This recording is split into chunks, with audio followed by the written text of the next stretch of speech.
Hare Krishna. Such a nice garden. It's become better and better. Prabhupada liked gardens. Prabhupada liked to be outside.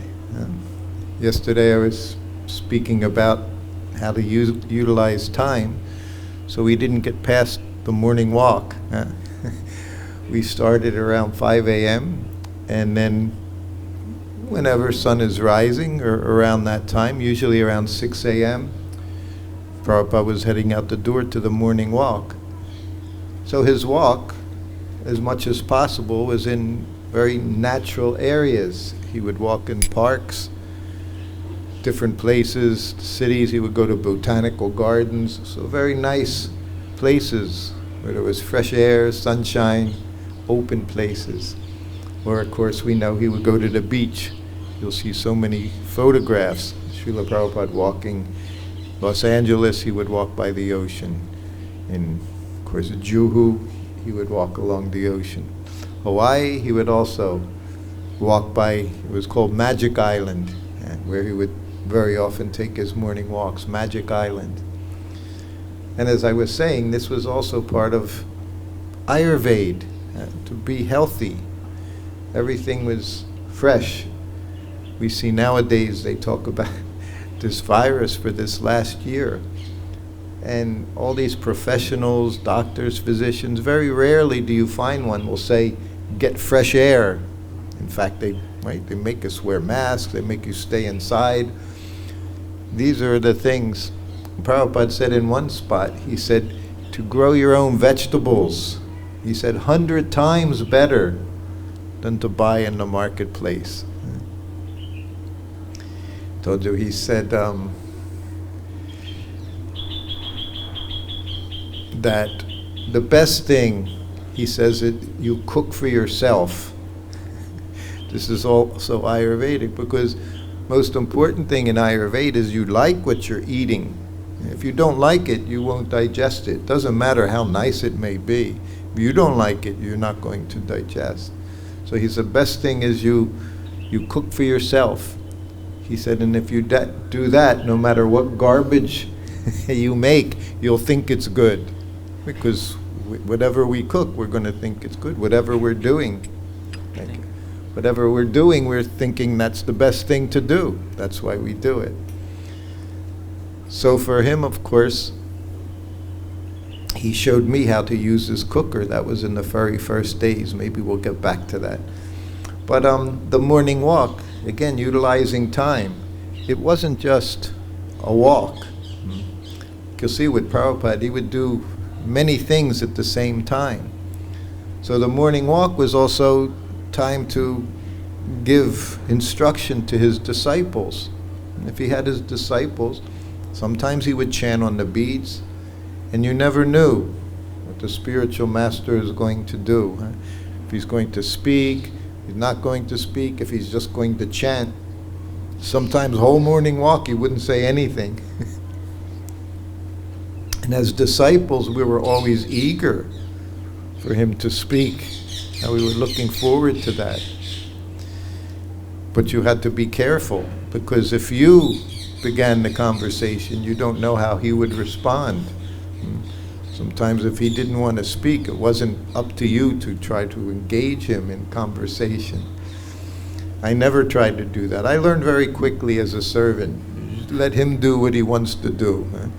Even when he asked a question, I would very rarely would I say anything, because I knew if he asked a question, whatever you say, it's wrong. This was his questions were usually trick questions. They weren't straightforward. They were always had something. He always had an angle.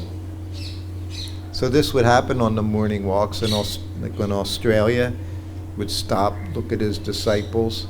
So he said, the spiritual master, he's simple or he's crooked. The devotee. He's simple or he's crooked. So I wouldn't try to answer such a question, because if you say something, he's going to And always someone was eager to answer. Always be someone they would think, try to understand philosophically how to answer, and then give the answer. So this happened on morning walk.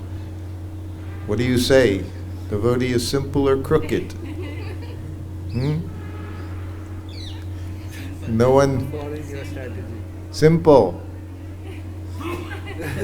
Prabhupada would shake his head. No.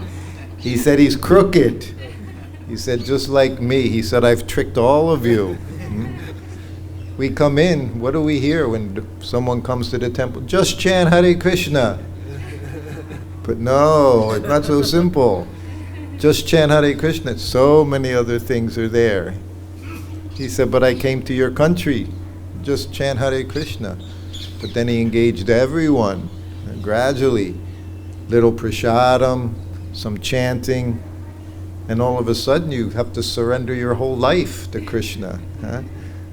So he's crooked. Like they say, go in like a needle, out like a plow. So this is how it was. He would ask the question. I don't know, if somebody would have said crooked, maybe he'd look at you and say, of course not. He's on the airplane, I sat beside Prabhupada. That was one of my services. When I became his servant, there were no instruction manuals how to be servant of pure devotee, spiritual master, founder, acharya of the society. You didn't know anything. I didn't know anything. I was new devotee, 1 year in the temple. No bhakti manuals. There were no bhakti shastra courses. None of these things. Japa retreats. Now every week of the year you can go on some different course to learn what to do. GBC, they have GBC classes, guru classes. They have everything. Temple president class, how to learn. We just went to Bhagavatam class and then we worked all day. That was our learning curve. So when I became his servant, his secretary, who was 10 years older than me, I was a child. I was 21 years old. I became his servant. Secretary and Sanskrit editor, they were 30 years old. That's a big, big difference. And they had been in the temple for 6 years. I was in the temple for 1 year. They were senior. Somebody was around for a few years. They were senior devotees in every way. They were senior people. They were older. We looked up to them. So Shama Sundar, he was a secretary.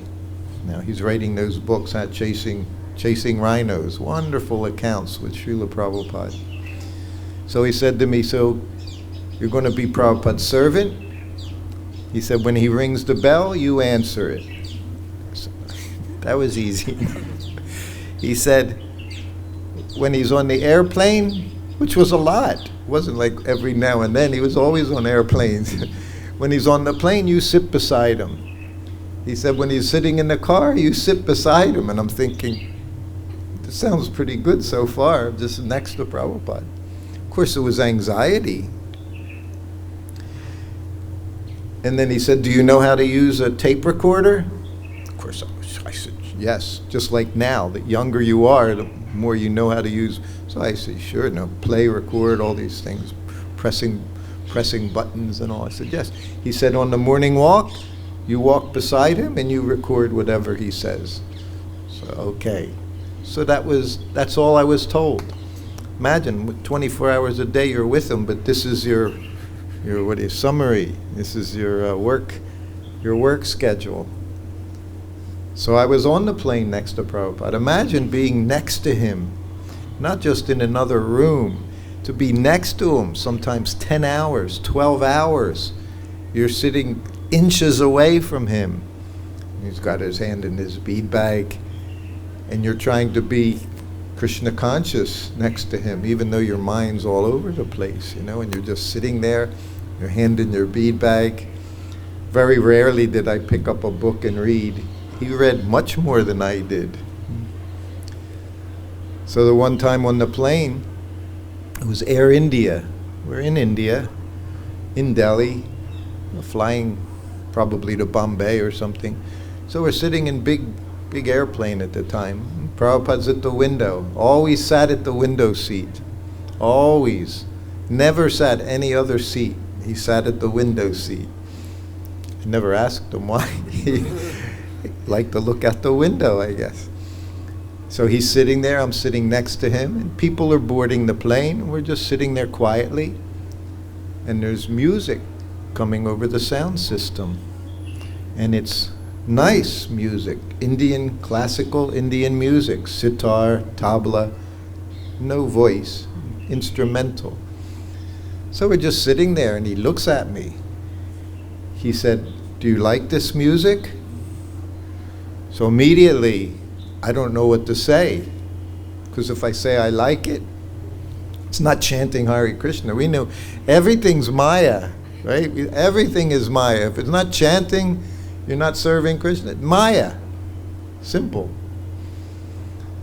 So I hesitated, and then he looked at me. He said, "It's very nice." Then yes, Prabhupada, it's very nice. Two other devotees, he asked them the same thing when they were with him. I talked to them both personally. Harikesh was one of them. "Do you like this music?" "Yes, Prabhupada." He said, "It's sense gratification music."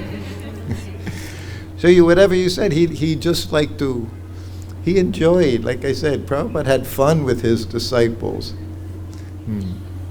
Sense gratification music. That's what I was thinking.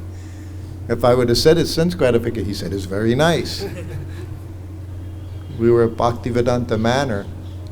Bhaktivedanta Manor has nice lawn in the front, maybe an acre or more lawn, and a big pond was there. In the center of the pond was a little island where the birds had sanctuary from the animals, the wild animals. So he's looking out the window. It was a sunny day. They say when the sun shines in England, very, very beautiful place. Doesn't happen a lot, but when it's shining, it's a very pretty place. And the time he was there in September, August, September. It was very beautiful. He's looking out the window, he says to me, "What is the most beautiful animal?" I think. What did I say? A cow. Right? Krishna's cow. Govinda, his cowherd boy. He looked at me, said no. He said, "A horse." He said, "Very beautiful, the form of a horse." And it is, of course, that's what they say. And that's what it said, horse. So he looked at me like, no. He said, "The horse." Then the same day, he's looking out there, and I guess he saw some pigeons flying. He said, "If you have a boil, you apply pigeon stool on the boil," he said, "and it'll draw it out." Yes, Prabhupada. I used to, whenever devotees had a boil, I would always say, "Prabhupada said, you put." No one ever did it. No one ever tried to put pigeon stool in her boil, but that's what Prabhupada said was the cure. So just being with him, everything he said was so wonderful. These morning walks, you would learn. He would show you the difference, matter and spirit. It was always, and gradually you could see. You didn't see yourself from a different level, but you began to understand how he saw things on a different level. So you would try to look at things that way. You would try to learn from him. In one of those botanical gardens, very pretty botanical garden, it was Mexico City, and he's surrounded by a dozen devotees on the morning walk. And he stops. There's a dead tree. And he stops and he points his cane. His cane was a pointer, very often used it to point. He would say, "Why is the tree dead?" I'm right next to him. I don't say anything. I'm not trying to answer his questions. They're all trick questions. So then the sannyasi, GBC, Prabhupada, became diseased and died. He had this, Like he liked it. He'd shake his head. No. Now everybody's thinking. Because you want to answer them, especially people on the morning walk. It was their one opportunity, maybe in the lifetime, that they could speak with Prabhupada personally, intimately. Like I said, my perspective was so different. I was with him day and night for a few years. And I learned not to speak unless he said something, unless he asked me something. But they were eager to have that interchange, which is natural. It was wonderful. They wanted somehow Prabhupada to recognize them, to be able to remember something.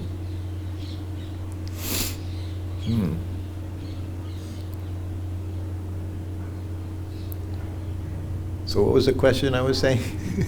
So then the same question.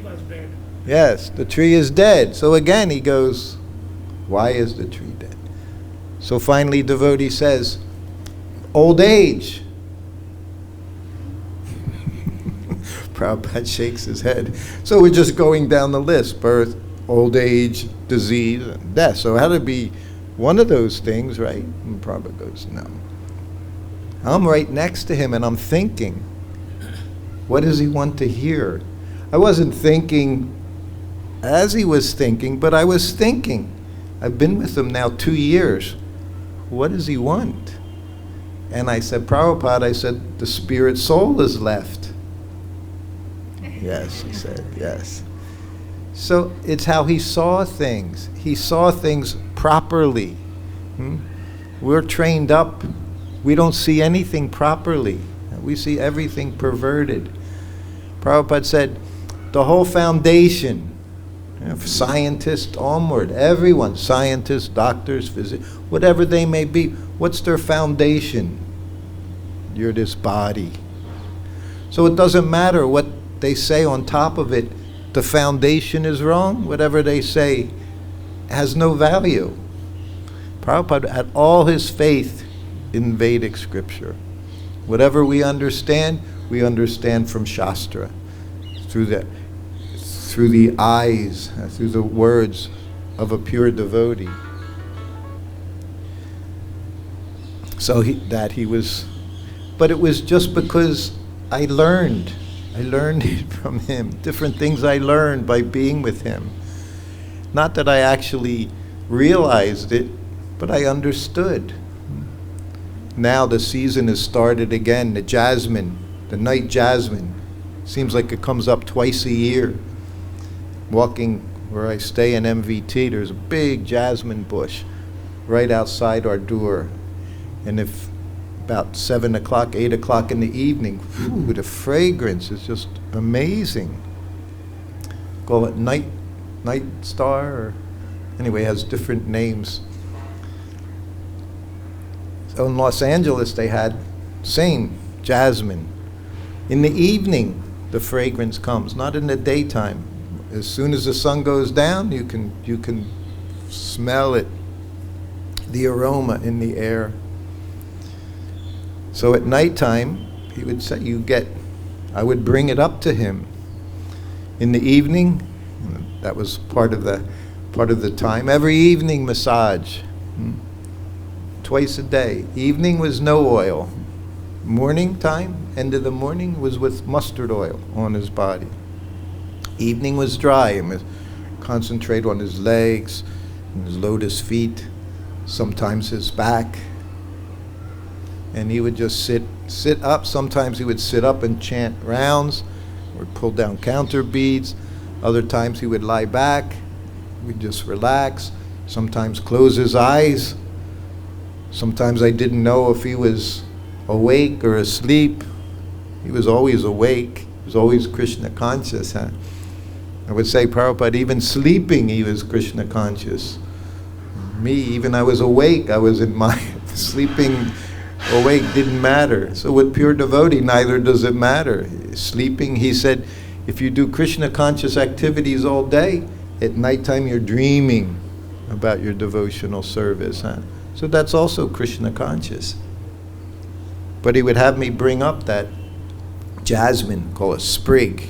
Just pull off the ends, and it'd be this long, a little jasmine little stars, star jasmine, little stars. So while I would massage him, he'd lie down and he would have it right next to his nose. So as he would breathe, he would just breathe in the jasmine. Now I put it by his picture, put it by Govardhan's, all my Sheilas. They all get jasmine at night as long as it lasts. But he would lie there and just breathe it in. And I'm just massaging. See, I'm always doing my service. And I always felt that. He would talk to me. He would tell me stories about his childhood. Some of these stories you hear, they only came one time when he was talking about his childhood to me. So now he's smelling, and I'm massaging, and he just looks at me. He grabbed it. He said, "This is Krishna." He lets you see Krishna. Huh? This is what the Guru does. Not that you're waiting for four-arm form in front of you. No, Krishna is there everywhere. That's what it means. Everywhere. You just have to have the eyes to see. So just smelling that, he said, "This is Krishna." One of my first meetings with him was in his garden in Los Angeles. And just like now we have these sometimes nice and clear skies. And Prabhupada was sitting. And same thing, he asked a question. I wasn't even his servant at this time, but it was then that I learned. He asks a question, you don't know the answer. You might think you know the answer, but you don't know the answer. So he looked at his young disciples all around, 6 months, a year, 2 years, and going out on Harinam 10 hours a day, distributing books 10, 12 hours a day. He looked at, there were just less people than here, just like this, 4 or 5, sitting in front of him. He looked, he said, "So what color is Krishna?" Such a simple question. And already I knew, it was the first question I ever heard him ask. Already I knew, I'm not going to try to answer that. I figured, why would he ask such a question? What color is Krishna? So, it's described, devotee said, smart devotee. He said it's described in Krishna book. He's darkish, like monsoon rain cloud, darkish, blackish. What did Prabhupada do? Shook his head no. He said he's blue like the sky. Then he told another wonderful thing I never forgot. He said the sky's blue because it's reflecting Krishna's bodily effulgence. That's why the sky. See, scientists can say anything they want. They'll tell you all kinds of stories. Prabhupada said it's reflecting Krishna's bodily effulgence. That's why the sky is blue. Imagine. You see Krishna everywhere. This is what Prabhupada always saw Krishna. Everything he looked at, he saw Krishna. Here, and now the sky's pretty blue. Here now, not so bad. In Delhi, don't ever see a blue sky. But all through lockdown, it was very blue, beautiful. Whenever I see it, remember Prabhupada. Remember Krishna. Think of Krishna. So everything he did, he was always showing us Krishna. He was always trying to understand who this wonderful person is, and how you can see him everywhere. And he would tell us about the material world. In Hawaii, so many morning walks. Just walking to the car, like this, there were trees, mango trees, lychee trees, starfruit trees, all these trees are there in the temple in Hawaii. Just falling on the ground. The birds are eating the lychees every morning, you know, is before you can get to them, they're already eating these birds. And Prabhupada's walking, and under the tree there's a spot, and it's bird droppings, white, you can see on the black asphalt driveway, These bird droppings, boom, boom, boom, boom, so many bird droppings. So Prabhupada stops and he looks at us. He said, what does that mean? What does it mean? Who knows? What does that mean? What's the answer? That's what we were. We didn't know what to say. He would say, it means every day, every night, that bird's sitting in the same spot. That's where he lives, he said. He'd say, you and the bird are no different. You have your house, he has his house. He would let you say the only thing that separates us from the animals is that we can become devotees of Krishna. We can get out of this cycle of birth and death. But he would show, so what? You lie in a nice soft bed. He's also making his. That's the other thing. He would see the bird flying with the little straw in its mouth. Remember, it was last month or something, they were making the nest right there in front of his Vyasasan, inside the big, big chandelier. I'd watch him during class every day, the two of them back and forth, making their nest, making their nest. So he saw them. He says, what does it mean? He said, it means they're going to have a baby, right? They're going to have and they're preparing their home. He said, what is the difference? They're making a home, you're making a home. You know, they're all doing it, so your home may be bigger, more secure, maybe not. So many insecure homes now. He builds homes on the beaches. This is big thing in the U.S. They build homes on the beaches. They build homes in the forest. And in the beaches, the hurricanes come. And oh my God, my home was destroyed. Well, why are you building your home on the beach? You know, it gets burnt by a fire. Why are you building a home in the desert with trees all around you, with no water source? But then they cry.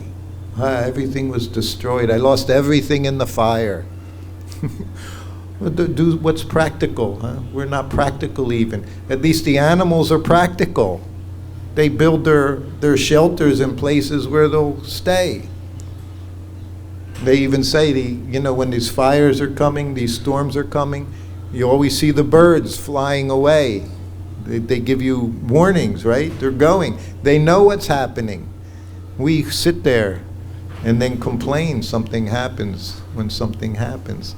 So Prabhupada would point these things out. The morning walk was also preaching. 24 hours a day preaching. One of the first morning walks, it was in San Francisco area, Berkeley, and it was another botanical garden in Berkeley. So you could see the city of San Francisco because it's all hills around there. So you could see the big, big city. Skyscrapers. Prabhupada would say skyscrapers. He called them scrap. You know it's scrap. In English, scrap. It's trash. It's junk. So he called them skyscrapers because they were pigeonholes where people live. Just like the bird, little pigeonhole, he would say. Instead of living in a nice spot, fresh air, listening to birds, no, they live in these skyscrapers. So, but we're walking in a very beautiful park. And then as we're walking, we came across this, it was a gated area. And behind the gate, it was playground, children's playground, swings, things like that in the park. It was very pretty. And above the gate, it said, Children's Fantasy Land.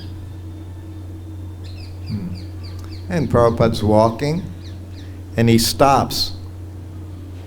You could see the sign, and you could see the city, San Francisco, with all the skyscrapers, Golden Gate Bridge. To some, it looks very beautiful, huh? So Prabhupada stopped, and again with his cane, he went, Children's Fantasy Land. Then he pointed to the city, Adult Fantasy Land. He saw things. You know, we grew up thinking, oh, everything's so nice. Cities, and at nighttime, the cities look so beautiful, all the lights on. No, Prabhupada, all he saw was misery, suffering. When he flew into Zurich, Switzerland, He was there for a few days, 1973. Gave some classes. It was April. Here, April's already scorching heat, right? Not in Switzerland. We took a train from Zurich to San Moritz. San Moritz.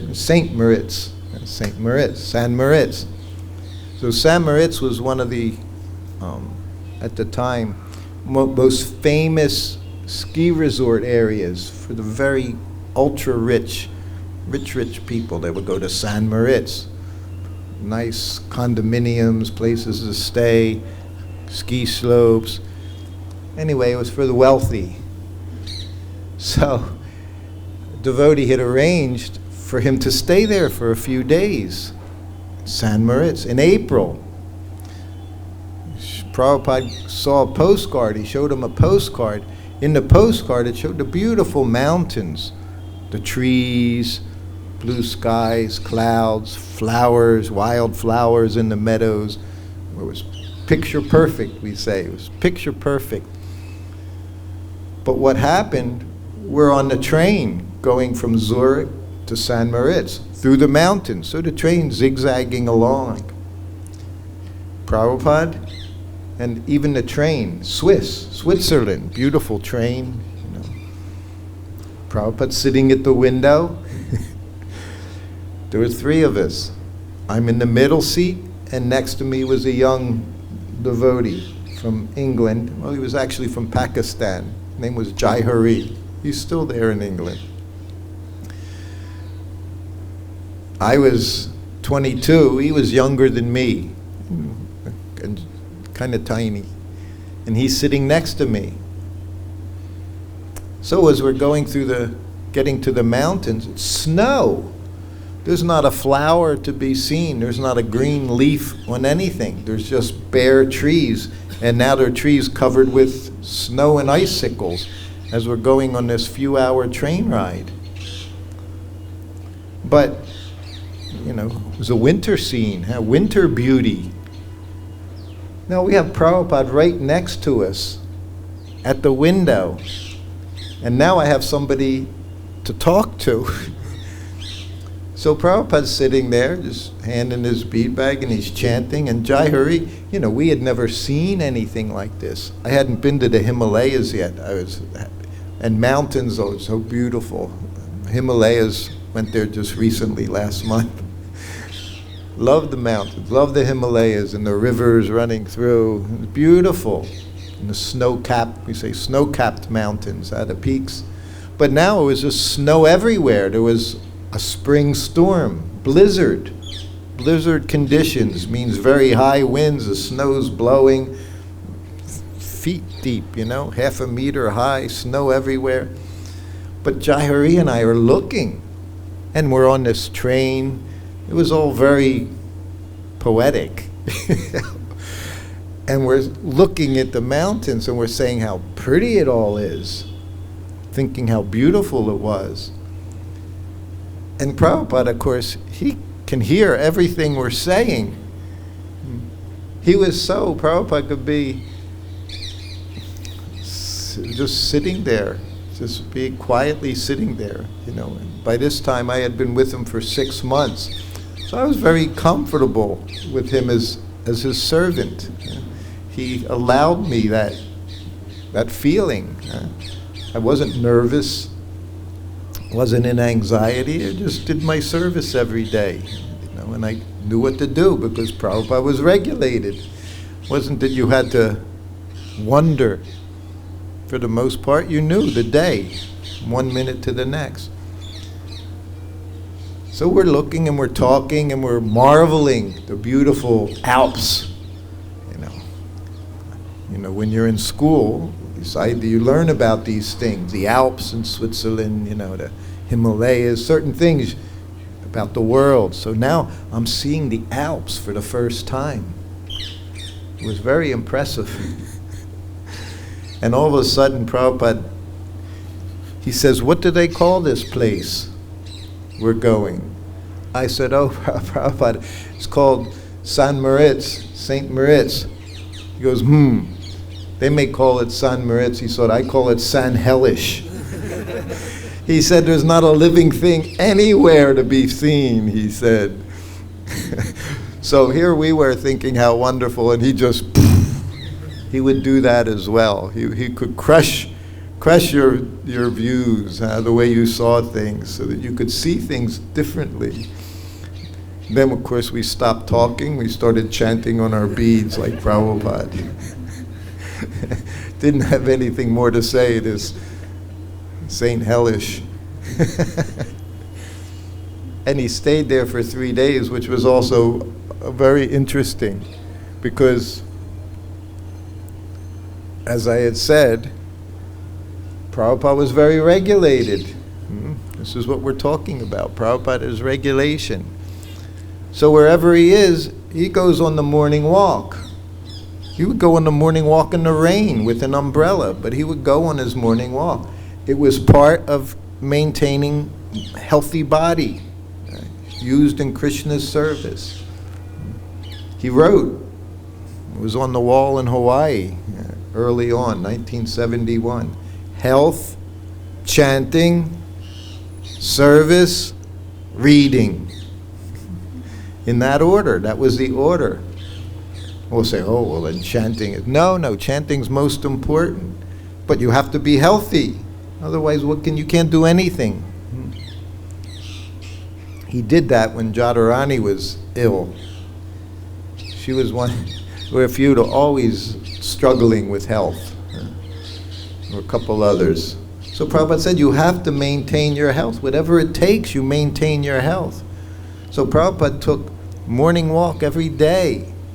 And as I mentioned, it was a brisk morning walk. It was power walking. It wasn't just a slow stroll down the pretty street or so. No, Prabhupada walked. So that was an hour and a half. Then he took a massage, hour and a half, sometimes longer before lunch. He ate, everything he ate was fresh. That's what he said. You get your vitamins, he said, by eating fresh fruit and vegetables, not popping pills and opening cans and heating things in a microwave oven. No. He lived properly. He ate breakfast, was always local fruits. Whatever was there, fruits, yogurt or milk. And if it was cold, like it was in San Moritz, he asked for halava. So, because when it's cold, then you can digest. Your body's ready to digest. Like here in the summer when it's hot, sometimes you just eat watermelon or something. You don't even want to eat. You can't even eat. It can get so hot. Your digestion, nothing happens. And then at lunch, also Ayurveda. When the sun's highest in the sky, your digestion is the strongest. So that's your main meal of the day. That was his main meal of the day. What did he eat? Rice, chapatis, dal. Every day I made that. Every day. And some vegetables. Again, what was available. Now, even in Vrindavan, doesn't matter. You can get most anything, anytime. But back in those days, 1970, you didn't get from around the world. You couldn't get a mango if it wasn't mango season. Now it's always mango season somewhere. They ship them from South America, they ship them from India, they ship them from Costa Rica. It's always available. But no, he ate what was there. So that was breakfast and lunch, rice chapati. He would eat 4, 5, 6 chapatis. And then he would end it with his rice, mixing his rice. The beginning he mixed with the chapatis. After he was done with his chapatis, he's still eating. Now he's mixing everything with the rice. And there was always some dairy. And at nighttime, every night, hot milk. Hot milk meant boiling hot milk, because that's most necessary. But over and over again, read his books, how important dairy is, how important milk is, how important a little bit of ghee is every day. All his sabjis were, chants was made in ghee. Not a lot of ghee, just a little bit of ghee with a teaspoon or two. tablespoon. He would start off, if it was available, with Perella, bitter melon, which I would just fry up in salt and turmeric, crispy. So you start the meal with that. Why? Because that increases the appetite and also aids the digestion. Everything was a science. He didn't say these things, he just did it. But you could understand there was a certain way one lives for a healthy lifestyle. Hot milk at night. Hot milk, they'll say, even now, well, now they shouldn't drink any milk now, they say. They call everything milk except milk, almond milk, rice milk, this milk, all these things. But Prabhupada said milk, most important for the finer tissues of the brain. And he said the youngsters, they need twice. He said adults, just 1 cup of milk a day is sufficient. A little ghee, 1 cup of milk in some form. But the children, growing children, we used to say the kids build strong bones, calcium. These are facts. Now all these things are being turned around. That's science, so-called science. Ayurveda is the real science of Ayurveda. So in the evening when I was with him, he would always have hot milk, and it meant boiling hot. So hot, sometimes others would bring him hot milk, and he would say, go make it hot. It's not hot enough. So then they go and heat it up. Then they bring it back. And just coming into the room, he'd say, no, it's not hot enough. And they say, Prabhupada, very hot. He says, you're holding the cup. So he saw things so simply. Because you're holding the cup, it can't be. If it was hot enough, you couldn't hold the cup. It had to boil. You bring it to him right after it 3 times. We learned that. One of the first things I learned. Certain things you did 3 times. One was you watched the milk froth 3 times, then it was done. And a little sweetener. He never asked me, I never put turmeric in it or other things. It was always just little sugar or little honey. So Prabhupada had dairy at every meal. He considered sandesh a tonic, not even a sweet. He said it was a tonic. And he could eat it at any time. Sometimes in the middle of the night, we say early morning when he translated, he would eat a sandesh just to get tonic, energy. So where are we? We're still on the morning walk. Are we doing this tomorrow? We're not worrying about eclipses or anything. It's not visible here. We don't care. Neither did Prabhupada, huh? Now we have the whole science of break fast the day after Ekadasi. This last one, what time? You had between 6:49 and 7:49, wasn't it? Last one or the one before? Break fast time, 6:40. And I would think, Prabhupada had his breakfast, break fast. That's when we broke fast. He'd go on his morning walk, he would give class, he would go to his room and have breakfast. That was break fast time. There was no times.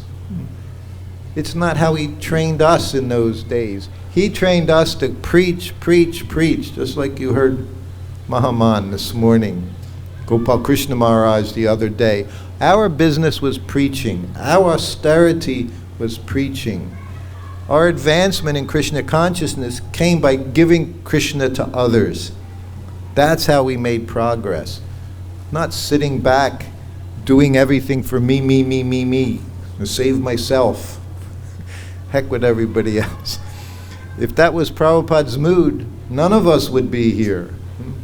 Thousands, tens of thousands, hundreds of thousands. None of us would be here if that was the mood of a Vaishnava. I'll just sit on it. Prabhupada was very comfortable in Vrindavan. He said, very comfortable here. So these were all different little Ayurvedic points that Prabhupada followed. And it was amazing to see him And us, we were young enough to be his grandchildren. But he outperformed us in everything. He slept less than us. He ate nicer than us. He walked more than us. Everything he did, he made us look like we were the invalid people, his youngsters. You could outperform. We have little time left. I could go on, or if there's any questions. Somebody has a question? Can you mention some Vrindavan pastime? Always Vrindavan pastime. I'll tell. First time Prabhupada chastised me. Really, I mean, there were different chastisements, but this was the most embarrassing. You haven't been chastised until you got chastised in front of a temple room full of people. And it was at Radha Damodar temple. Prabhupada was giving Bhakti Rasamrita class, a Nectar of Devotion class. So it was Kartik, just like now, it was Kartik, 1972. And there were 40 devotees there. That was a big festival in 1972. 40 devotees come to Vrindavan. Imagine. All from the West. And it was very simple. The area was about this big. You had Rupa Goswami's Bhajan Kutir there. Samadhi was there. It was just bare ground. Raj. They made a little platform where Prabhupada would sit because there wasn't one there. And the class would start just before sunset. So you would see the birds, the parrots. The first time I saw parrots, Vrinda Devi's parrots flying, because they're like us. The end of the day, they go back to their home. They go to work all day. Prabhupada said when they talk, when you hear the birds squawking, he said in the morning, they're all discussing where to find food. And then when they come back, they're all telling each other where they found food. He said this is what they do. Prabhupada spoke animal. He spoke to monkeys. He could speak. So I'm his servant now for 1 whole month, literally 1 month, 5 weeks. And of course, with that comes a little bit of pride, As time went on, I realized I'm Prabhupada's servant, Everybody wanted to be Prabhupada. Every brahmachari wanted to be Prabhupada's servant, but somehow I was his servant. So besides, I have the tape recorder, I'm recording his lecture. It's India, 1972, they have these sound systems, sometimes they work, sometimes they don't work, electricity goes off, and they always turn the volume up as loud as it can go. It's still like that in India. You want to maximize whatever's there, get your money's worth, So loud, and the birds are flying, the monkeys, they make havoc at the end of the day. Anyway, I set the tape recorder up, Prabhupada's speaking. And I'm fanning him with the chamara fan. So now I got like all kinds of wonderful things. I'm recording his lecture, I'm fanning him, I'm his personal servant. I see everybody just like you all sitting there listening to Prabhupada. I'm very happy with myself. I'm in Vrindavan during Kartik, and I'm fanning him. But that's what I'm doing. I'm doing like an artik, fanning Prabhupada with the fan. And besides the birds and the monkeys, there were flies. They're everywhere, flies. And I'm just fanning away, very happy with myself, my service. And there's literally fly, 1 or 2, and they're zipping around Prabhupada as he's speaking. And finally, and I'm still fanning, and Prabhupada's giving a lecture. And I see it fly on his forehead, and I'm fanning. And finally, right in the middle of a sentence, he says, "Get someone up here with some intelligence." And that was my first public flogging. It was my biggest ever public humiliation. Prabhupada just completely. And I just, like the Statue of Liberty, in America, I just froze, yelled. He never yelled at me, but this was the first time he yelled. And this devotee from England, tall brahmachari, he was known for being rather eccentric. Know what eccentric means? Little funny, little. And I'm standing, he grabs it out of my hand. And I just went back to my spot on the floor, like there, with my little Ur taper, and I start playing with the dials like I'm trying to maintain a little bit of dignity. And he grabs that fan, and he's going, and no flies. No flies on you. No flies, or nothing was around. And Prabhupada, so he just, after he said that to me, chastised, he just kept on talking, giving his lecture to his young disciples there in Vrindavan. And he's whipping that fan around, and I'm thinking, And Prabhupada's speaking, and he looks at him and goes, like without saying a word, very nice, well done. And now I'm sitting on the floor, and I'm just 1/10,000th part, the tip of a hair. I understood what it meant to be 1/10,000th part, the tip of a hair, being chastised in such a way in front of everyone. Oh, my pride was destroyed, which is the business of the spiritual master, is to crush that pride. And he crushed it. Of course, it grows back up again, but for the moment, for a day or two. And then after class, because Prabhupada would walk back to his room. If you've been to Radha Damodar Temple, you should certainly see Prabhupada's quarters there. So we went from, of course it's very different now to where the samadhis are, but he walked back to his room, and I would be right there next to him, But this time I was like 5 steps behind him. I was just devastated. You just want to die. And somebody, Godbrother, came up to me, said, Prabhu, you're so fortunate to be chastised by Prabhupada. And I'm like, But I was, because I remember that. So many things I don't remember, but I remember that. I remember a few times getting chastised, and you remember those things. That's the wonder. Prabhupada said, would say many times, he said one of his best things is when his spiritual master chastised him. You feel very happy. So that was my beginning in Vrindavan. Maybe tomorrow we can spend some time talking about here. I know that's what Dharmatma wants me to do. He wants me to talk about Prabhupada Krishna Balaram Mandir. So I'll try to do that. Anything else? Hare Krishna. Yes. Yesterday you mentioned that you told Prabhupada that I'm not having any feelings. Yes.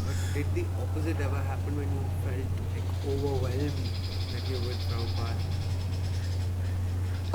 It happens now. He asked about yesterday. I said I had no feelings for Prabhupada. He said, but did the opposite ever happen? Yes. Of course, when I was first with him, I was overwhelmed for a long time. I used to write letters to my godbrother Kaladri in New Vrindavan and just tell him, Prabhupada said this, Prabhupada did this, how wonderful it was wonderful to be with Prabhupada. And I would just say, and I said, you should copy this and send it to all the temples. I was just so, from the very beginning, that was my mood. I just wanted everybody to know how wonderful Prabhupada was. Because he was, and how everything he said, like I said, people would, devotees, Prabhupada, I heard devotees say, Prabhupada, I heard Mahatma Gandhi, when he died, his last words were Ram. Prabhupada said, I don't know, I wasn't there. He just he would dismiss, he wasn't going to say anything about Mahatma Gandhi, Prabhupada, where's Sumeru Mountain? He said, in the sky. That was it, Like some things, you just, there was no need for long explanations. Prabhupada, these were, and I would put these in the letters because I just found he was charming. Prabhupada was charming, and his intellect was so sharp. his tongue was very sharp, you know. Prabhupada, how do I control my mind? You know, when I'm chanting japa, brahmachari asked. He said, oh, brahmachari. He said, how do I control my mind when I chant japa? We have japa seminars, like I said, 1 week long, how to chant japa. So Prabhupada looked at him. He said, there's no question of mind. He said, you chant with the tongue, and then he used his hand. You chant with the tongue and you hear with the ears. That was it. Simple. That's chanting. Prabhupada made everything sound so simple, because it is simple. So he basically just eliminated everything in between, that mind, that mind that we figure somewhere there in the head. You chant with the tongue, you hear with the ears. That's what it amounts to. And that's what he would say. He didn't give long explanations on things. I said on the morning walk, devotees always wanted to interact with Prabhupada, his disciples. But this brahmachari, he couldn't bring himself to say anything. It was one of those walks. Prabhupada wasn't in a talkative mood. And he knew he was going to miss his chance to speak to Prabhupada on a morning walk. And Prabhupada's getting into the car. As he gets in, Prabhupada, how do I become Krishna conscious? I think I said that the other day. So Prabhupada looked at him. He said, desire. Then he just turned away. Meant shut the door, and we were off. So just like that, he gave the response. You want to be Krishna conscious, it's not difficult. You just have to want to be Krishna conscious. That's the process. We have that desire. We're all here because we have that desire. But so many other desires. If you want Krishna, he doesn't give you anything else. You just have to let him know you're content with whatever he gives you. I just want your love. I just want your service. As Prabhupada said, I only asked my spiritual master one question. Prabhupada would get so many questions in the mail. He said, I asked one question. How do I become Krishna conscious? I mean, what service can I do? That's the disciple.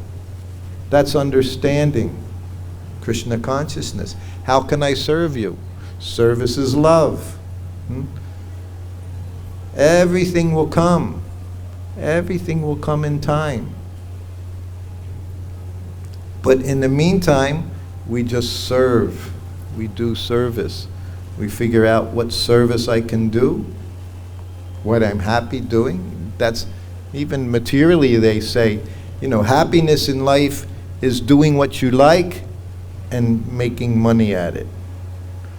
So our making money is our spiritual bank account. So happiness in life is understanding, how can I best serve Krishna? And somebody said, Prabhupada, what service can I do? He said, what service do you want to do? It's up to us. We're making the choices. You have to choose Krishna. Krishna's always there, waiting. But we have to, every moment, make that choice. Keeps coming. Did I ever feel the opposite of that not feeling? I feel it whenever I'm doing my service. This is my service. It makes me happy. When I see others happy, I become happy. I feel Prabhupada's presence. Prabhupada's always there. He's there personally. When you see the Murti, you understand Prabhupada's there. Not just he's there and we carry on any nonsense conversation. Well, it's just a Murti. No. You understand, you act in that way, and then you'll understand that he's there. You act before the deity like Krishna's there because he's there.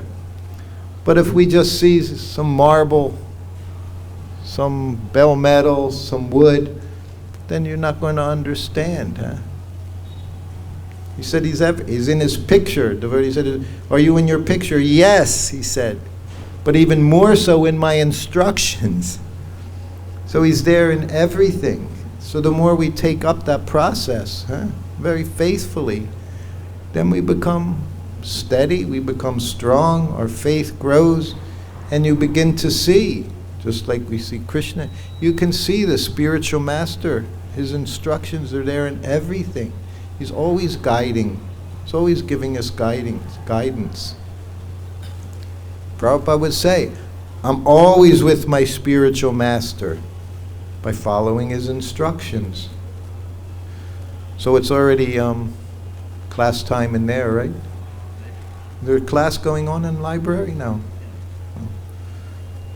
Yes, Mataji.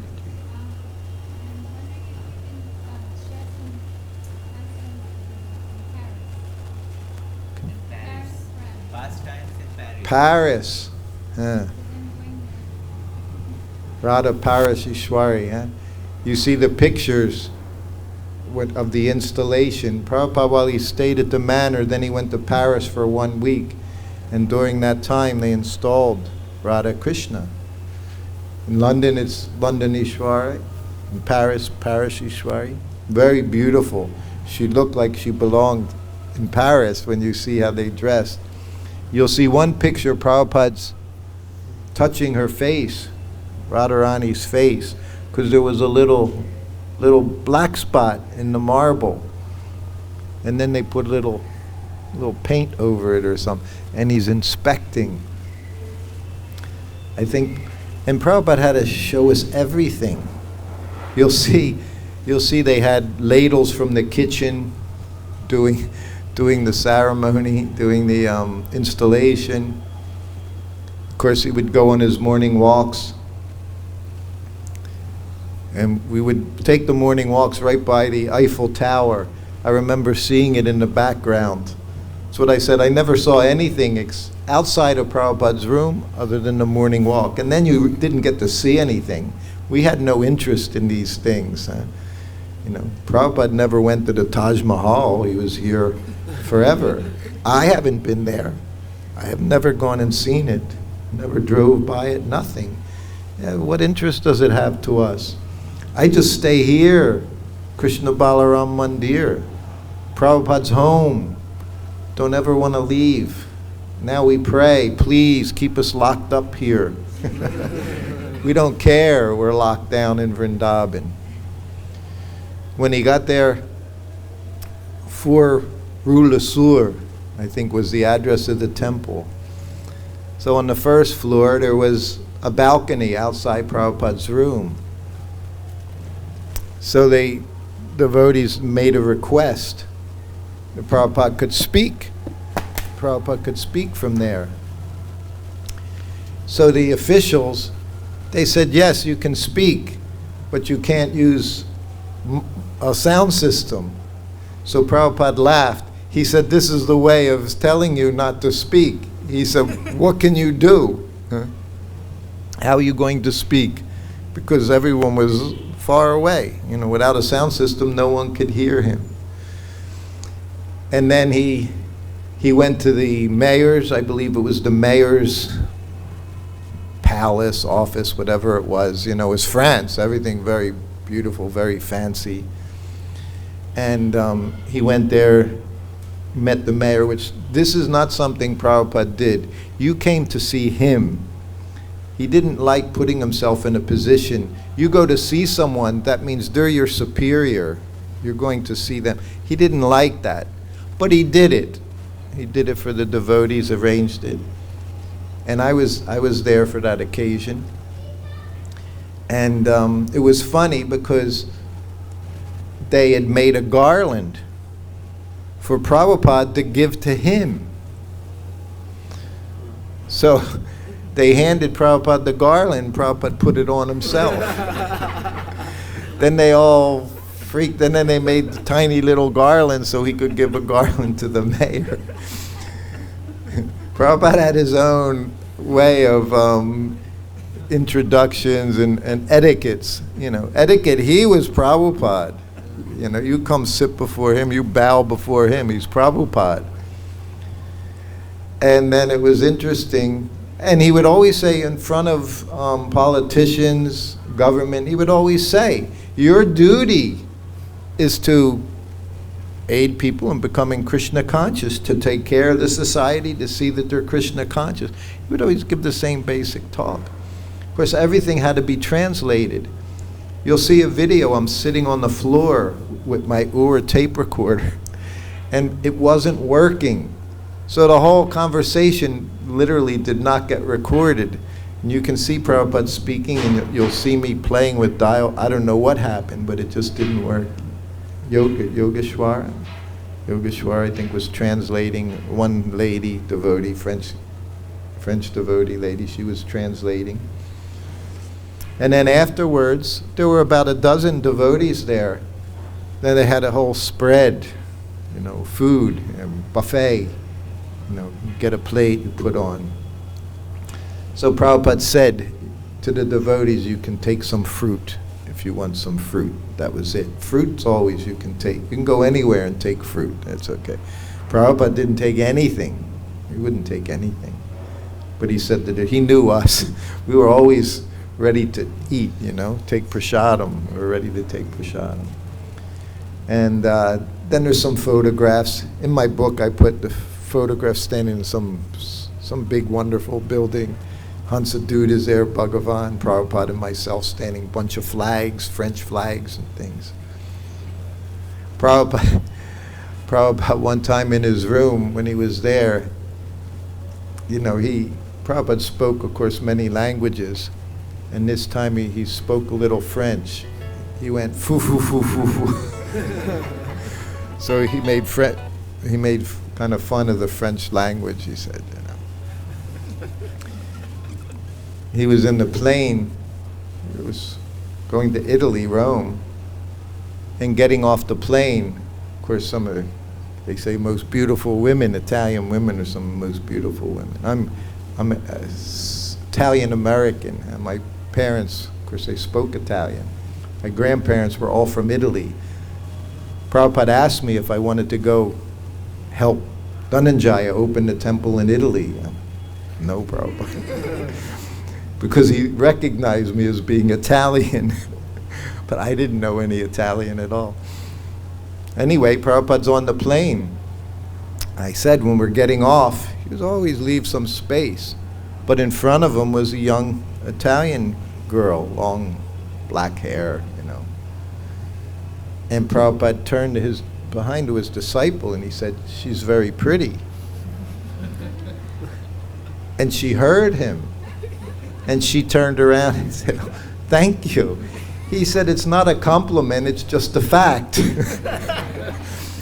So Prabhupada didn't have a material, literally did not have a material, but he just said something. But he could say the most, bizarre things, talking about men and women and sex life. But he could say it so, nonchalantly, where we would be, speaking in class sometime, if the verse gets a little bit difficult, you don't know what to say, you got to worry, you go offend this person, or show your own desire, so many things. But Prabhupada could say anything, because he would just react to what was going on, So he said, no, it's just a fact. It wasn't a compliment. I'm not trying to,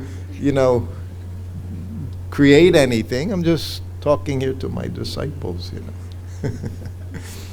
All right, I think it's getting dark in here. Mosquitoes will be coming, and we'll be back tomorrow for the last day. I appreciate all your being here. Thank you all very, very much. Srila Prabhupada Ki Jai.